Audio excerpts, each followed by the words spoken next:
Hello, this is Mark Wildman of Wildman Athletica, and today we're going to be talking about double club alternating shield cast. Double club is where club gets really interesting. Most people don't do double club because for the most part, it's twice as expensive. Having 115, 120, and 125 will get you through like 2 years of training. But if you want to double those to do double club, you can, but for the most part, most of the math that I write is for single club stuff because it's cheaper, it's more effective, and it's easier to carry around with you. But double club is fun and it is worth doing at some point in your club experience because just like doing double kettlebell, you're gonna find all types of different types of movement patterns and it's gonna change the way that certain movements work quite a bit. For our alternating shield cast, we are going to be in double order position. The most important thing here is that we don't track our elbow behind our body. We want to keep this big bone vertical and we don't want it to be tracking out away from our body. So what we are trying to avoid the most is this, elbow away from the body and elbow behind the body. This is what you'll see a lot of people do because that will compromise the wrist, it'll compromise everything. It does not work out as you try to push weights up higher and higher and higher. With our single arm shield cast, we started our vertical position, 90-degree angle, so that we get our wrist at that nice flat position, and we let that club swing behind our head. What we are looking for the most is to see the club, tip of the club over here, and then the tip of the club come out underneath the other side of our arm. So if our shield cast is good, we will see this big swing coming out that opposite side.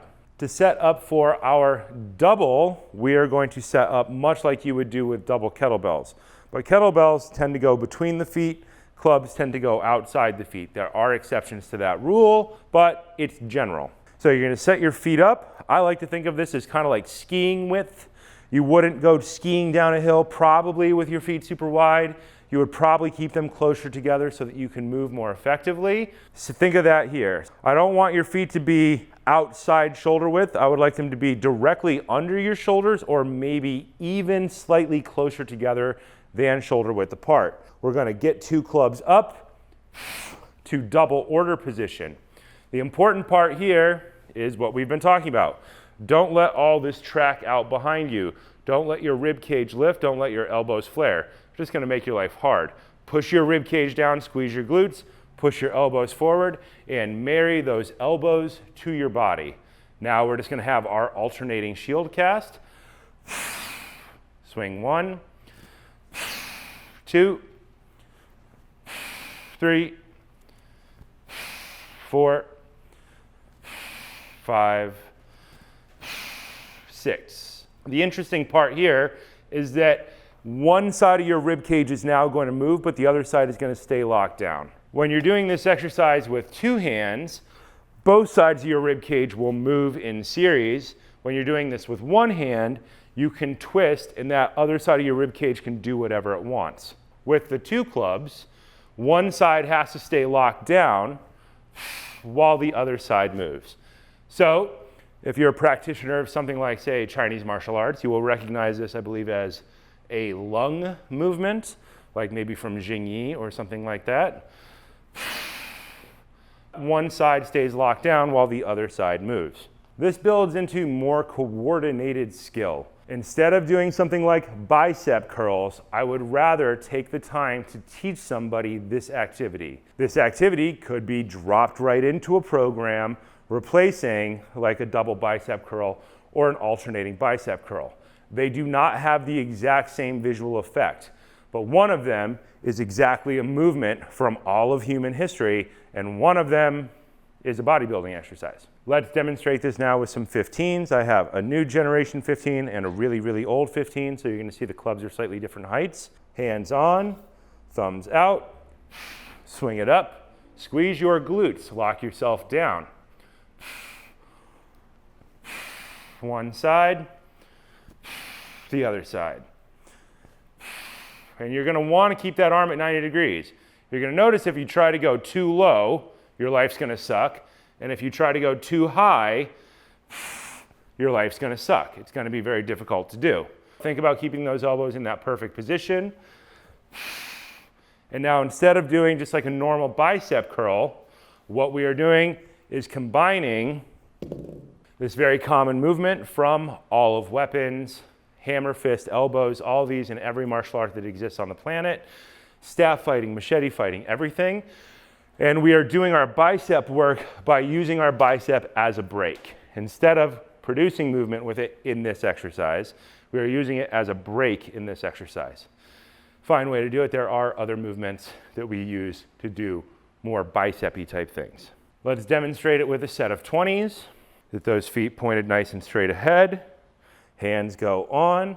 Think about this as almost like a downhill kind of ski position. Swing, catch, square it up. 1.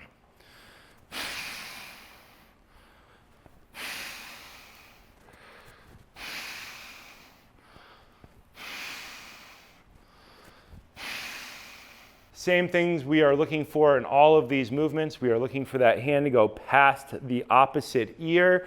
We are looking for your thumb to track all the way down to the level of your shirt, and that arm swing out as it comes back down. The major issue people have when doing shield casts is their hand does not go down to the level of their shirt, and therefore they're not optimizing the swing angle of their shoulder. You'll see it immediately when you see it happen, and you'll see the tip of the club does not move in a smooth arc. It stops and starts, and it looks like it hurts. If it looks like it hurts, it probably hurts. We don't want to do that. Double 25.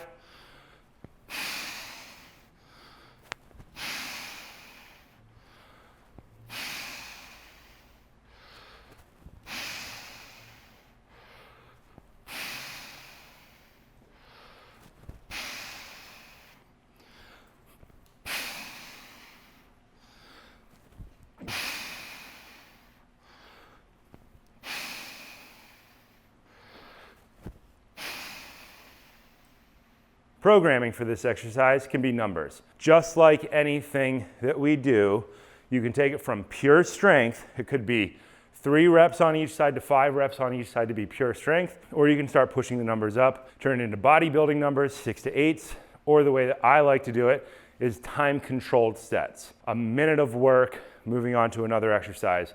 A minute back and forth, count your reps, and start trying to put speed into your time under tension. The more reps you do in the same amount of time, the faster you're moving. It's one way to calculate getting better over time. You do want to be very careful with these double club exercises. There's a lot of stuff going on in these movements.